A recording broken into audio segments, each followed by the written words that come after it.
ನಮ್ಮ ಬ್ಯೂಟಿಗೆ ಎಷ್ಟು ಕಾನ್ಶಿಯಸ್ ಕೊಡ್ತೀವಿ, ನಮ್ಮ ಸರ್ಚಿಂಗಿಗೆ ಇವಾಗೊಂದು ಒಂದೊಳ್ಳೆ ಸ್ಟೇಜ್ ಕ್ರಿಯೇಟ್ ಆಗ್ತಿದೆ. ಮಮತಾ ಶೆಟ್ಟಿ ಫ್ಯಾಷನ್ ಅಂತ ಹೇಳಿ ಅತಿ ಶೀಘ್ರದಲ್ಲಿ ಲಾಂಚ್ ಆಗ್ತಿದೆ. ಎಲ್ಲರಿಗೂ ಬಡವರಿಂದ ಶ್ರೀಮಂತರಿಂದ ಎಲ್ಲ ಎಟಕಬೇಕು ಅನ್ನೋ ಉದ್ದೇಶದಿಂದ ಆ ಸಣ್ಣದೊಂದು ಪಾರ್ಲರ್ ಓಪನ್ ಮಾಡಿದ್ದು ಇವತ್ತು ದೊಡ್ಡ ಮಟ್ಟಕ್ಕೆ ಬೆಳೆದಿದೆ. ಸೊ ನಿಮ್ಮ ಹಿಂದಿನ ಜರ್ನಿ ಹೇಗಿತ್ತು? ಝೀರೋ ನಮ್ಮ ಲೈಫ್, ನಮ್ಮ ತಂದೆ ಸತ್ತಾಗ ಝೀರೋಯಿಂದ ಇವಾಗ 100 ರೀಚ್ ಆಗಿದ್ದೀನಿ ಅಂದರೆ ನಮ್ಮ ತಂದೆದು ಒಂದು ಗುಣ.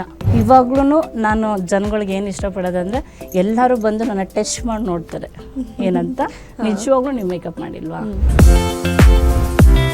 ಯಾರ್ಯಾರೆಲ್ಲ ಬರ್ತಾರೆ ಓಪನಿಂಗಿಗೆ? ನಮ್ಮ ಬಸವೇಶ್ವರ ನಗರದ MLA ಆದ ಗೋಪಾಲ್ ಎಸ್ ಸಾರು, ಹೇಮಲತಾ ಮೇಡಮ್ ಅವರು, ಕಾಮಿಡಿ ಆ್ಯಕ್ಟರ್ ನಯನ. ಆ ಪ್ರಾಡಕ್ಟ್ ಬಗ್ಗೆ ಹೇಳೋದಾದ್ರೆ, ನೀವು ಒಂದು ಕ್ಲಾಸ್ ಅಟೆಂಡ್ ಮಾಡಿ ಅಷ್ಟು ಜನ ವಾಪಸ್ ಹೋಗ್ಬೇಕಂದ್ರೆ 5 ಅವರ್.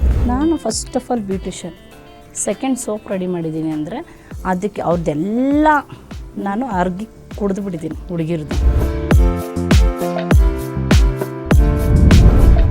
ಮಮತಾ ಬ್ಯೂಟಿ ಮ್ಯಾಜಿಕ್ ವೀಕ್ಷಿಸಿ ಸಂಜೆ 5:30ಕ್ಕೆ.